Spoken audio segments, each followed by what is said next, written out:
Hello once again, good morning. So in this video, I'm going to share with you my last exercise on it. So let's do this squat using dumbbell. So pwede rin mag-squat na walang dumbbell. And since mayroon naman itong dumbbell, samantalayan na natin gamitin. Pero di ko alam guys kung magtatagal pa ako dito sa house na to. Kasi ayaw nila ng my day off. Kaya lilipat ako, magpapahanap ako sa ating agency ng iba. Kasi ang problem dito guys, hindi naman ako, hindi yung amo ko. Sila ang may problem kasi ayaw nila ng worker na may day off.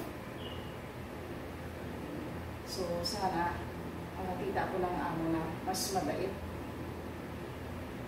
So yan lang guys, ulit-ulit mo lang talaga siya gawin. Kung gusto mo talaga gumanda ang katawan mo, talagang pilitin mo ang sarili mo na mag-exercise. So, nangalay na. That is it. Oh. Mag-exercise ako sa aking page. Tinatry ko kahit hindi na ako nagbabasa ng mga comments. Tinatry ko pa rin mag-upload. No time na talaga sa mga comments na yun.